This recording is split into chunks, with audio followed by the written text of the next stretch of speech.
This is Rakhi Rajawat and welcome back to my YouTube channel Chemistry Solution।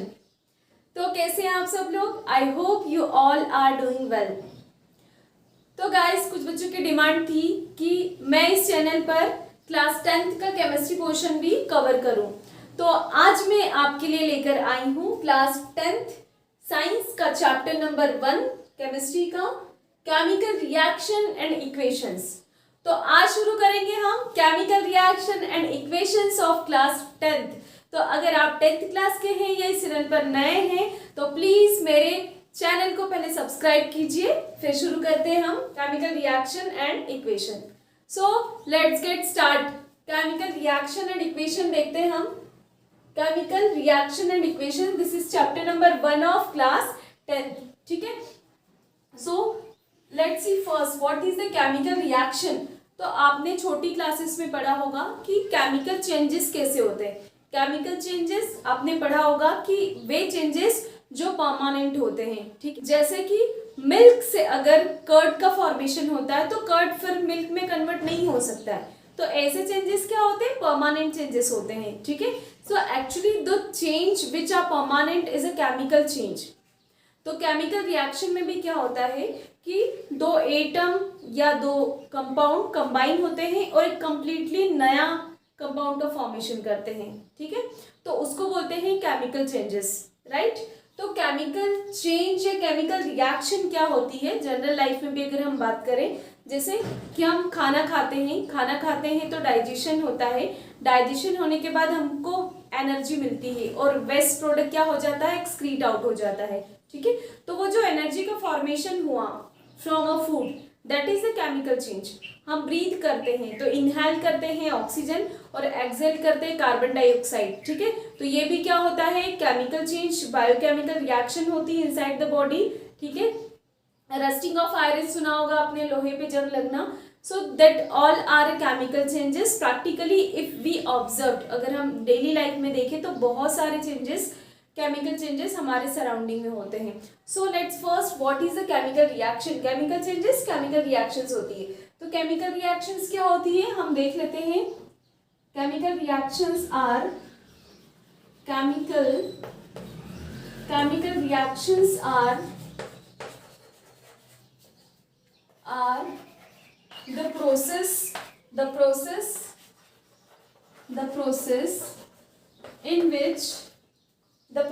in which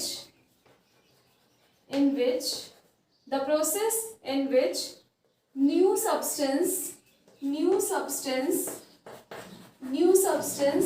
with a new property, new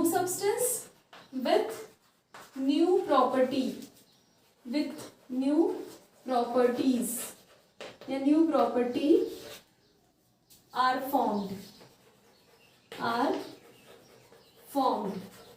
ठीक है, तो chemical reaction होती क्या है? Actually chemical reactions are the process in which, और we can see chemical reactions are those process in which new substance with new property are formed. ठीक है, chemical reaction एक ऐसी प्रोसेस होती है, ऐसी प्रोसेसेस होती हैं जिनमें न्यू सब्सटेंस का फॉर्मेशन होता है और उसकी प्रॉपर्टी भी कंप्लीटली क्या होती है? जो ओल्ड होता है या जो जिससे बनता है उससे क्या होती है? न्यू होती है। ठीक है, जिसे हमने कहा कि हमारे पास मिल्क है और मिल्क में अगर आप क्या डाल देते हो, कुछ भी खटाई डाल देते हो, तो वो किस में कन्वर्ट होता है? कर्ड में कन्वर्ट होता है। ठीक है, तो ये एक टाइप का क्या है? केमिकल रिएक्शन है। आयरन पर जंग लगना, या हम कह सकते हैं रस्टिंग ऑफ आयरन, है ना, रस्टिंग ऑफ आयरन। तो जनरल लाइफ से कौन कौन सी कुछ ऐसे चेंजेस होते हैं जिनको हम ऑब्जर्व कर सकते हैं कि these are the chemical change. हम बात कर लेते हैं chemical reactions in daily life. Chemical reactions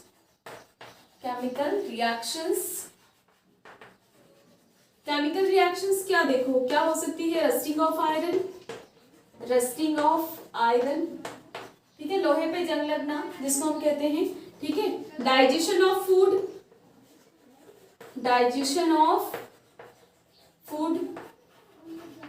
ठीक है, उसके बाद और क्या हो सकता है? कुकिंग ऑफ फूड, खाने का पकना भी एक केमिकल चेंज है। ठीक है, और क्या हो सकता है? रेस्पिरेशन, रेस्पिरेशन में क्या है, एक केमिकल प्रोसेस है रेस्पिरेशन, ठीक है।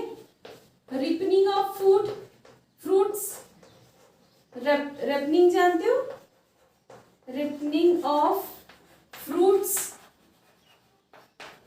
फ्रूट्स को पकाना या फ्रूट्स का पकना, रैपिंग या रिपनिंग ऑफ फ्रूट्स। फ्रूट्स कच्चे होते हैं और जब पक जाते हैं तो कुछ और टेस्ट आता है उसका उनका, ठीक है। So these are the general chemical reactions which we can observe in our daily life. हमारी डेली लाइफ में ये चेंजेस हम ऑब्जर्व कर सकते हैं, ठीक है। तो क्लियर हुआ केमिकल रिएक्शंस क्या होती है। Generally chemical reactions are the processes in which new substance with new properties form, मतलब नया सब्सटेंस बनता है नई प्रॉपर्टी के साथ, ठीक है। उसको हम क्या कहते हैं, केमिकल रिएक्शंस कहते हैं। हमने हमारी डेली लाइफ में देखी बहुत सारे केमिकल चेंजेस, केमिकल रिएक्शन हमारे सराउंडिंग में ही होते हैं। जरूरी नहीं है कि हम उसको लेबोरेटरी में देखें, ठीक है। और वो क्या है, रस्टिंग ऑफ आयरन। आप देखते हो कि नमी में जो लोहा होता है उस पर जंग लग जाता है और एक ऑरेंज रेड टाइप की परत उस पर लग आ जाती है, ठीक है। फिर इसको प्रिवेंशन के लिए कुछ वेज होते हैं, है ना, कुछ उपाय होते हैं जो हम करते हैं। डाइजेशन ऑफ फूड, जब हम खाना खाते हैं तो आपको बताया कि उससे एनर्जी का फॉर्मेशन होता है, ठीक है। कुकिंग ऑफ फूड, है ना, जब कच्चा होता है खाना या जो भी होता है फूड मटेरियल तो कुछ और टेस्ट होता है, पकने के बाद कुछ और। रेस्पिरेशन, ठीक है, इनहेलेशन, एक्सहेलेशन, और ये क्या है, रिपनिंग ऑफ फ्रूट्स। और भी बहुत सारे एग्जाम्पल्स होते हैं बट ये हमारे लिए भी सफिशिएंट है, ठीक है।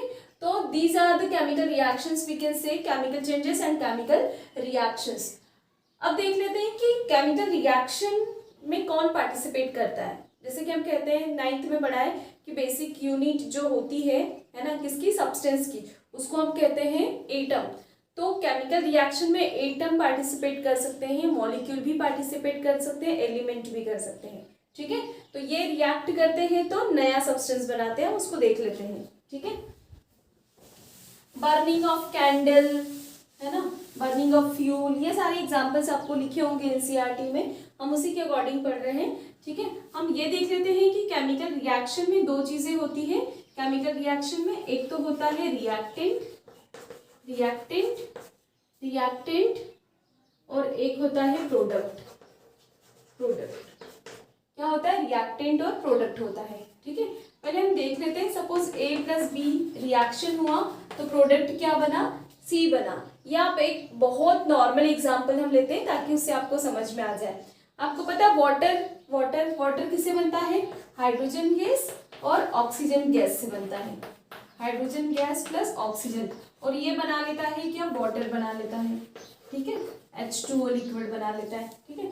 अब ये देखो कि हाइड्रोजन और ऑक्सीजन तो अलग अलग मॉलिक्यूल थे, उन्होंने मिलकर एक नया बनाया। ये दोनों गैस है ना, इनहेलेशन के काम आती है, इसका भी कुछ और फंक्शन है, बट दोनों ने मिलकर किसका फॉर्मेशन किया, वाटर का। So the property of water is entirely different from these, ठीक है। ये तो गैसेस है, ये लिक्विड है और ये लाइफ के लिए बहुत ही इंपॉर्टेंट रोल प्ले करता है। Without water there is a no life, है ना। तो कितना इंपॉर्टेंट कंपाउंड फॉर्मेशन किया या प्रोडक्ट फॉर्मेशन किया। तो इस केमिकल रिएक्शन में जो केमिकल रिएक्शंस होती है उसको जब हम रिप्रेजेंट करते हैं तो दो टर्म यूज करते हैं। जो आपस में रिएक्शन करती है, जो सब्सटेंस आपस में रिएक्शन करते हैं उनको बोलते हैं रिएक्टेंट। क्या बोलते हैं, रिएक्टेंट। और वो दोनों मिलकर जो नया कंपाउंड का फॉर्मेशन करते हैं उसको क्या बोलते हैं, प्रोडक्ट। क्या बोलते हैं, प्रोडक्ट बोलते हैं, ठीक है। तो केमिकल रिएक्शन में दो टर्म और यूज होती है जो मोस्ट इंपॉर्टेंट है। तो वो सारे सब्सटेंस या हम कह सकते हैं रॉ मटेरियल, है ना, वो सब्सटेंस जो एक दूसरे से कंबाइन होते हैं और नया सब्सटेंस बनाते हैं, तो वो जो कंबाइन होते हैं एक दूसरे से उसको बोलते हैं रिएक्टेंट। और रिएक्शन होने के बाद ये जो रिएक्टेंट आपस में मिल जाएंगे तो किसका फॉर्मेशन कर लेंगे, वो प्रोडक्ट का फॉर्मेशन कर लेंगे, ठीक है। So reactant, so left hand side entities are known as reactant which will going to react to each other, जो एक दूसरे से रिएक्शन करने वाली है और रिएक्शन के दौरान उसके बाद क्या बनाती है, प्रोडक्ट का फॉर्मेशन करती है। तो राइट हैंड साइड एंटिटीज क्या कहलाती है, प्रोडक्ट कहलाती है, ठीक है। So this is the reactant and the product. I hope chemical reaction की डेफिनेशन, कुछ चेंजेस और ये रिएक्शन आपको समझ में आई होगी। अब एक और एनसीईआरटी में है burning of magnesium ribbon, burning of magnesium ribbon, वो भी एक केमिकल रिएक्शन होती है ना। तो हम उसको देख लेते हैं। बर्निंग ऑफ मैग्नीशियम रिबन मतलब किसी भी सब्सटेंस का जलना क्या होता है, या बर्निंग ऑफ कैंडल तो क्या होता है, केमिकल रिएक्शन होती है। तो पहले इसको देख लो, burning of magnesium ribbon, burning of magnesium ribbon, magnesium ribbon, ठीक है। मैग्नीशियम हम जानते हैं कि एक मेटल होता है, तो वो मेटल जो होता है मैग्नीशियम, मैग्नीशियम को जब जलाते हैं किसकी प्रेजेंस में, एयर की प्रेजेंस में, ठीक है, तो ये क्या बना लेता है, मैग्नीशियम ऑक्साइड बनाता है, ठीक है, मैग्नीशियम ऑक्साइड बनाता है। बट क्या करना पड़ता है कि before burning magnesium ribbon, before burning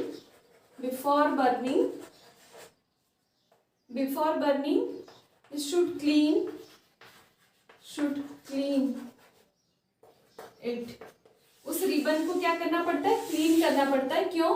क्योंकि उसके ऊपर कार्बोनेट की लेयर होती है, मैग्नीशियम कार्बोनेट की। किसकी लेयर होती है, मैग्नीशियम कार्बोनेट की, ठीक है। अब ये होता क्या है, मतलब ये कि जब मैग्नीशियम रिबन को बर्न करते हैं, है ना, O2 की प्रेजेंस में, एयर की प्रेजेंस में, तो मैग्नीशियम ऑक्साइड बनाता है। ये रिएक्टेंट हो गया, ये रिएक्टेंट हो गया, ये क्या हो गया, प्रोडक्ट हो गया, ठीक है।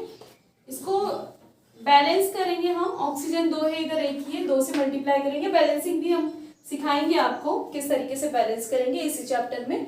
तो मैग्नीशियम ने रिएक्शन किया ऑक्सीजन से, तो बना लिया मैग्नीशियम ऑक्साइड, ये एक पाउडर होता है, ठीक है। ये गैस है, ये मेटल है। बट मैग्नीशियम रिबन को आप जब भी क्या करोगे, जलाओगे, तो उसको पहले क्लीन करोगे उसको, या रब करोगे उसको।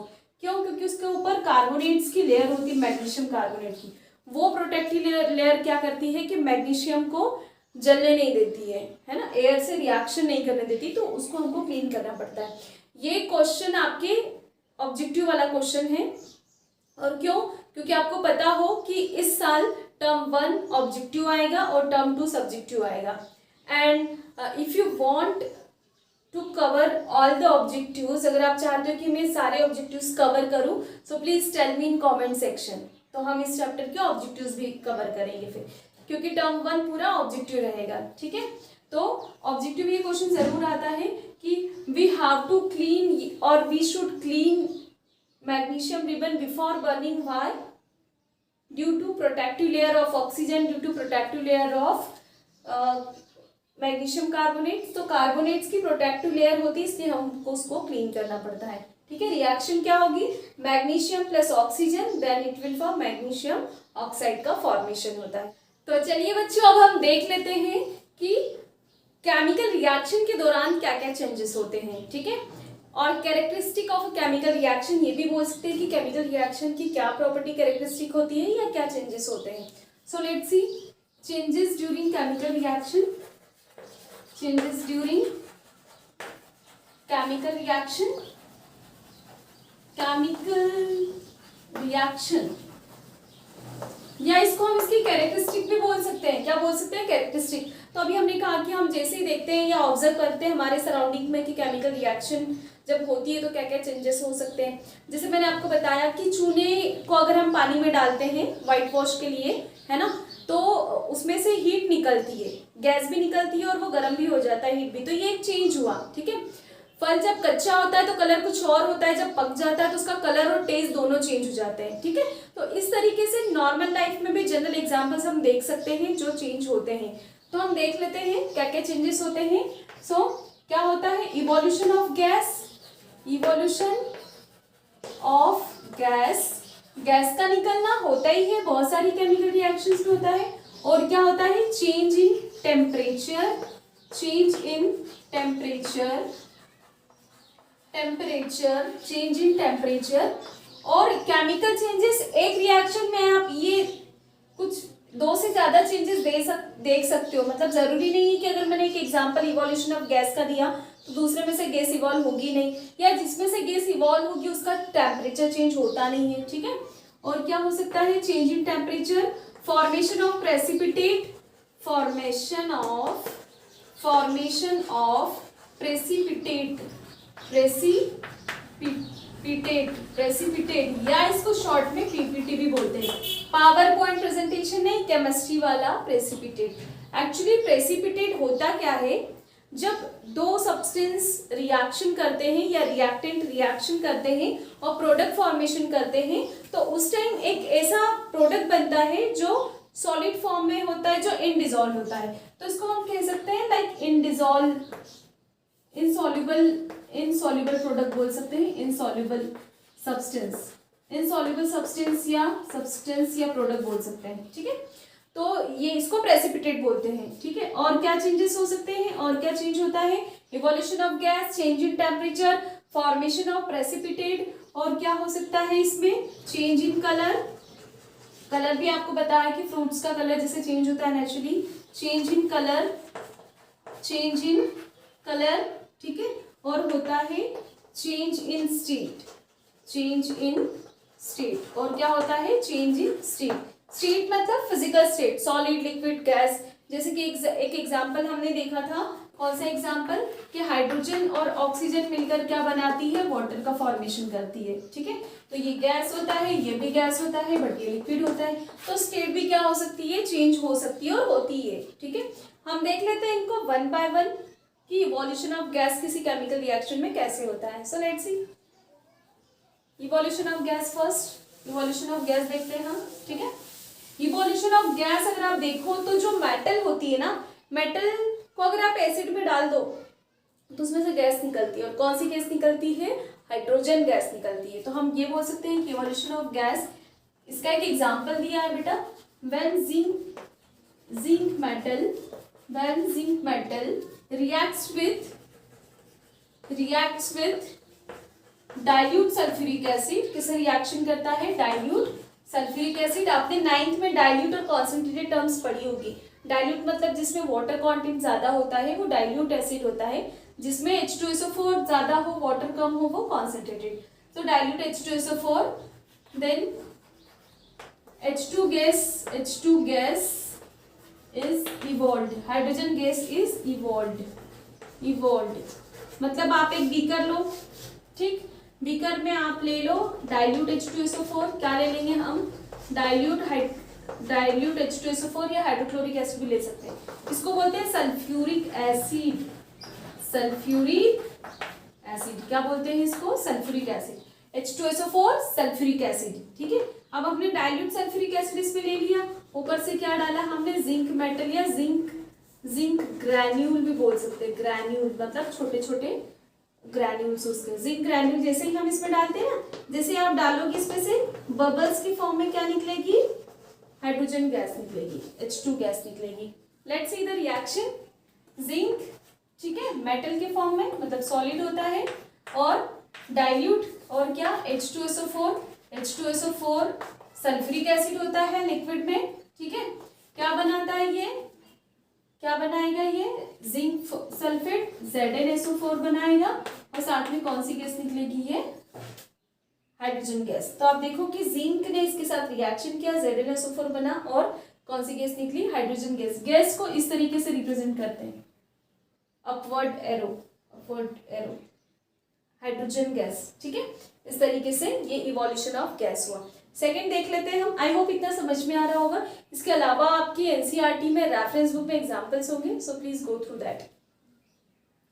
ठीक है, दूसरा देखते हैं हम, दूसरा, ठीक है, फॉर्मेशन ऑफ प्रेसिपिटेट को डिस्कस कर लेते हैं। Formation of precipitate, formation of precipitate. मैंने आपको बताया कि प्रेसिपिटेट मतलब क्या, सपोज ये हमारे पास कोई एक सॉल्यूशन है, ठीक है, इसमें आप मतलब इसको बोलते हैं, इसी का एग्जांपल हम ले लेते हैं, KI सॉल्यूशन है आपके पास। KI सॉल्यूशन मतलब पोटेशियम, ये पोटेशियम या आयोडाइड, क्या बोलते हैं इसको, पोटेशियम आयोडाइड। पोटेशियम आयोडाइड में हम क्या मिक्स करते हैं, इसके अंदर हम डालते हैं लेड नाइट्रेट, इन दोनों को मिक्स करते हैं। लेड नाइट्रेट का फॉर्मूला होता है PbNO3 जब इसको इसमें इन दोनों को मिक्स करते हैं ना, लेड नाइट्रेट को सपोज आपने इसमें डाल दिया, तो इनसे ना एक ऐसा सॉलिड सब्सटेंस बनता है जो इसमें घुलता नहीं है, डिजोल्व नहीं होता पूरा, है ना, उसको बोलते हैं पीपीटी। तो येलो पीपीटी बनाएगा, ये कौन से कलर का, येलो प्रेसिपिटेट बनाएगा, ठीक है। तो चेंज अगर हम देखें फॉर्मेशन प्रेसिपिटेट का कैसे होता है, तो when potassium iodide solution is added और mix with the lead nitrate, so yellow colour precipitate is form. आपने एक बीकर में क्या लिया, उसमें हमने ऊपर से क्या डाला, लेड नाइट्रेट, तो येलो कलर का पीपीटी बनता है इसका, ठीक है। इसको आप रिएक्शन के फॉर्म में कैसे लिख सकते हैं, KI plus PbNO3 whole twice, this is lead nitrate, क्या बोलते हैं इसको, लेड नाइट्रेट, नाइट्रेट, ठीक है। इसको पोटेशियम आयोडाइड बोलते हैं, ठीक है। रिएक्शन के दौरान क्या होगा, देखो ये जो लेड है वो इसके साथ चला जाता है, तो ये बनाता है PbI2, I2 है, मतलब यहाँ हमको आगे 2 से मल्टीप्लाई करना पड़ेगा, तो 2KI लेना पड़ेगा, ठीक है। PbI2 ये होता है लेड आयोडाइड, क्या बना लिया, लेड आयोडाइड। ये लेड आयोडाइड इंसॉल्युबल होता है, मतलब इसके आई में ये डाला था PbNO3 होल ट्वाइस, तो ये जो PbI2 बना, PbI2 ये इंसॉल्युबल होता है, ये जो प्रेसिपिटेट बनता है ना, पीपीटी बनता है इसी का, क्या बनता है इसी का, पीपीटी बनता है, ये इंसॉल्युबल होता है उस सॉल्यूशन में, ठीक है। अब क्या बनेगा, और क्या बनेगा साथ में, पोटेशियम नाइट्रेट बनता है, क्या बनता है, पोटेशियम नाइट्रेट, तो ये बनाएगा 2KNO3, है ना, क्योंकि NO3 दो है, तो 2KNO3 और पोटेशियम भी 2 है, तो ये इसको बोलते हैं पोटेशियम नाइट्रेट, क्या बोलेंगे, पोटेशियम नाइट्रेट। तो ये तो सॉल्यूशन है, लेकिन ये इनडिजॉल्व प्रेसिपिटेट है, दिस इज प्रेसिपिटेट, मतलब ऐसा ये ऐसा सॉलिड सब्सटेंस होगा जो इसमें डिजॉल्व नहीं होगा, वो दिखेगा आपको, जैसे ये चॉक पाउडर को अगर मैं पानी में डाल दूं ना, तो ये घुलता नहीं पूरी तरीके से, थोड़ा सा सॉलिड दिखता है उस तरीके से, ठीक है। सो लेट्स सी बच्चों, अब हम देख लेते हैं third one, that is change in colour. तो आपको जैसे कुछ एग्जांपल्स मैंने बताया नेचुरल की, फ्रूट्स के कलर अगर वो अनराइप होते हैं तो कुछ और होते हैं, जब वो क्या हो जाते हैं, पक जाते हैं, तो कलर चेंज हो जाता है। वैसे ही हम देख लेते हैं, तब हम देख लेते हैं कि सपोज आपके पास है ये पोटेशियम परमैंगनेट जो पर्पल कलर का है, कौन से कलर का है, पर्पल कलर का है। इसमें जैसे ही आपने सिट्रिक एसिड डाला, सिट्रिक एसिड, जब हम सिट्रिक एसिड को ऐड करते हैं तो ये हो जाता है पर्पल से कैसा हो जाएगा, कलरलेस, कैसा हो जाता है, पर्पल से कलरलेस हो जाता है। So reaction of potassium permanganate and citric acid, potassium permanganate is a purple in colour when we add citric acid, जब आप इसमें सिट्रिक एसिड ऐड करोगे तो क्या हो जाएगा, ये सॉल्यूशन कैसा हो जाएगा, कलरलेस हो जाएगा। आप देखो कि केमिकल रिएक्शन में कलर चेंज हो रहा है, ठीक है। एक और रिएक्शन होती है जिसमें potassium dichromate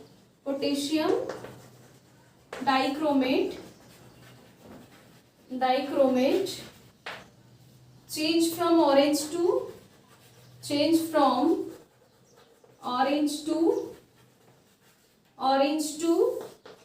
green when sulfur dioxide gas passed through it, SO2 gas passed, मतलब पोटेशियम डाइक्रोमेट कैसा होता है, ऑरेंज कलर का होता है। इसकी जगह हम क्या लेंगे, पोटेशियम डाइक्रोमेट, ये क्या है, ऑरेंज कलर का क्या है, पोटेशियम डाइक्रोमेट। इसके ऊपर से आप कौन सी गैस पास कराओगे, सल्फर डाइऑक्साइड जब पास कराएंगे ना जैसे ही, तो ये ऑरेंज कलर से कैसा हो जाएगा, ग्रीन कलर। तो दो एग्जांपल हमने देखे जिसमें कि कलर चेंज होता है। एक तो कौन सा, आप पोटेशियम परमैंगनेट में पर्पल कलर का है, क्या डाल दोगे, सिट्रिक एसिड, तो क्या हो जाता है, वो कलरलेस हो जाता है। मतलब पोटेशियम परमैंगनेट से हम डिटेक्ट कर सकते हैं को, अगर एसिड डालने पर वो डीकलराइज हो जाता है, ठीक है। और दूसरा एग्जांपल हमने देखा कि पोटेशियम डाइक्रोमेट जो कि ऑरेंज कलर का होता है, इसमें अगर आप SO2 गैस को प्रोवाइड करते हो तो ग्रीन कलर में कन्वर्ट हो जाता है, ठीक है। So these are the change in a colour example, और नॉर्मल एग्जाम्पल मैंने आपको बताया, ठीक है।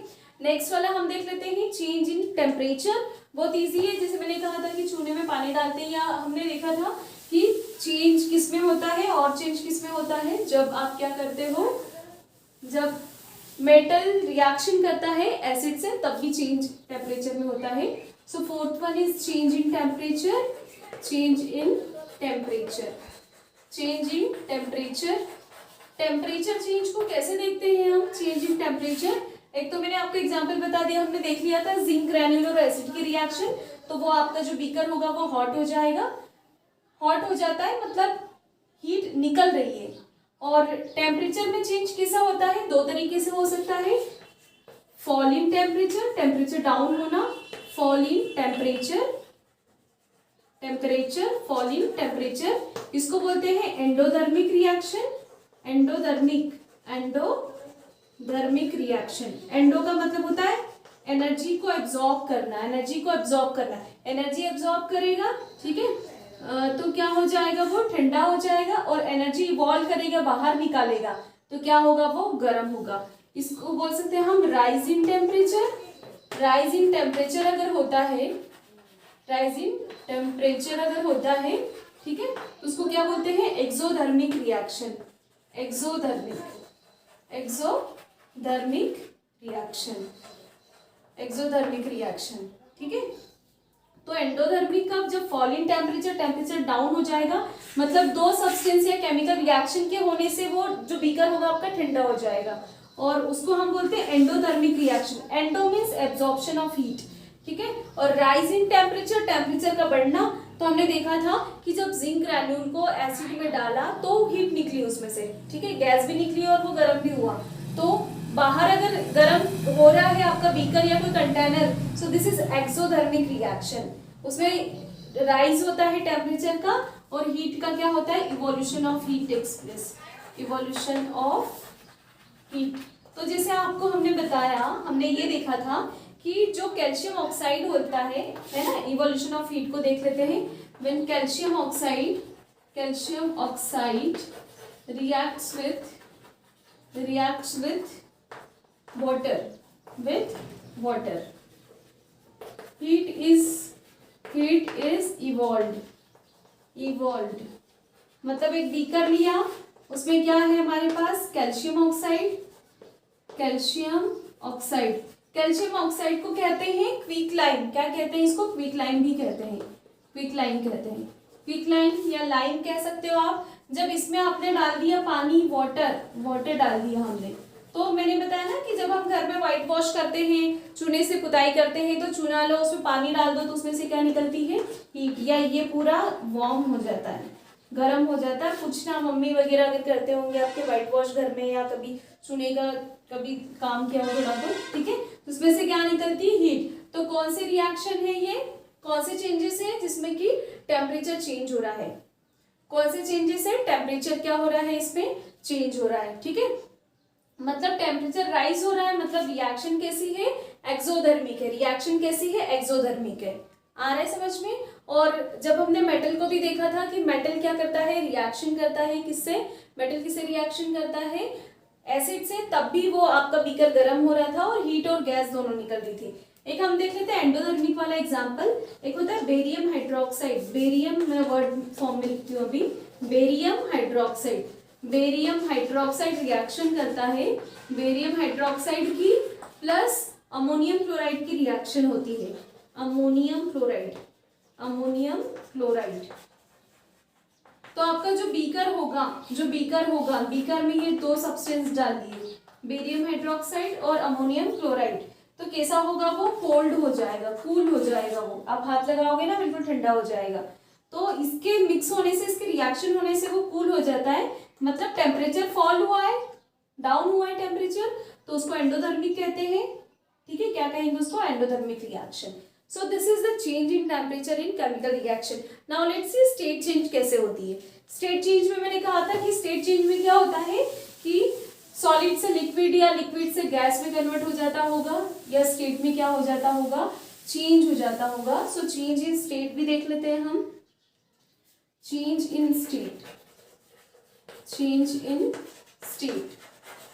ठीक है, फिफ्थ पॉइंट है हमारा चेंज इन स्टेट, स्टेट में चेंज हो जाता है। तो हमने देखा था कि hydrogen in oxygen gas, hydrogen plus oxygen gas मिलकर बनाती है क्या, वाटर। तो ये होता है गैस, ये भी होती है गैस, और ये क्या होता है, लिक्विड होता है। तो ये क्या हो गई, स्टेट में चेंज हो गया, किसमें चेंज हो गया, स्टेट में चेंज हो गया।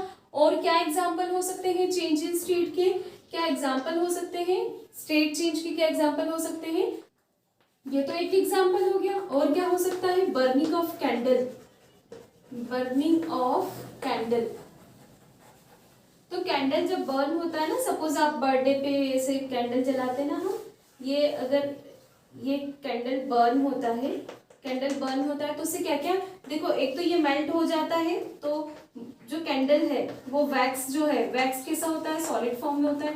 और जब बर्निंग होती है ना बेटा, जब कोई चीज बर्न होती है तो क्या बनाता है, carbon dioxide, carbon dioxide plus water vapour, और क्या बनता है, वाटर, है ना, या वाटर हम बोल सकते हैं। तो कार्बन डाइऑक्साइड, देखो वैक्स, वैक्स जब जलता है तो कितने प्रोडक्ट बन रहे हैं, वैक्स जो है वो सॉलिड फॉर्म, फिर कार्बन डाइऑक्साइड और वाटर। तो कार्बन डाइऑक्साइड किस क्या होती है, गैस होती है ना, और ये क्या होता है, लिक्विड या वाटर वेपर, हम गैस भी बोल सकते हैं। तो आप देखो कि इनकी स्टेट अलग अलग हो गई, ये सॉलिड था, बर्न हुआ तो गैस भी बनी, और वाटर वेपर थोड़ी देर बाद वो लिक्विड में कन्वर्ट हो जाती है और गैस का फॉर्मेशन होता है। तो चेंज इन स्टेट भी होता है। यहाँ भी हम देख रहे हैं कि दोनों गैसेस थी और उसने क्या बना लिया, लिक्विड बना लिया, ठीक है। तो change in state is also takes place. तो आई होप कि ये जो 5 पॉइंट्स हैं आपको समझ आया हो कि केमिकल रिएक्शन में कैसे चेंजेस होते हैं, उनको कैसे ऑब्जर्व कर सकते हैं हम, ठीक है। पहला चेंजेस देखा हमने, इवोल्यूशन ऑफ गैस, फिर हमने देखा change in temperature, change in a state, change in a colour and formation of precipitate, ठीक है। तो ये सारे एग्जाम्पल्स आप बुक से पढ़ सकते हो, कोई एक रेफरेंस बुक भी साथ में पढ़ते चलो, that will be very easy. तो रेफरेंस बुक आप एबीसी पढ़ सकते हो, आप लखमीर सिंह की आती है अलग अलग पार्ट, फिजिक्स केमिस्ट्री बायोलॉजी, वो प्रेफर कर सकते हो, या फिर आप एबीसी के अलावा ऑल इन वन आती है वो प्रेफर कर सकते हो। आई प्रेफर दी लखमीर सिंह, है ना, वो उसमें बहुत सारे क्वेश्चंस भी हैं तो वो काफ़ी हेल्प करती है। So that depends on you which one you like. तो अगर वीडियो अच्छा लगे तो please like share and subscribe to my channel. Thank you, मिलते हैं नेक्स्ट वीडियो में, टिल देन बाय बाय।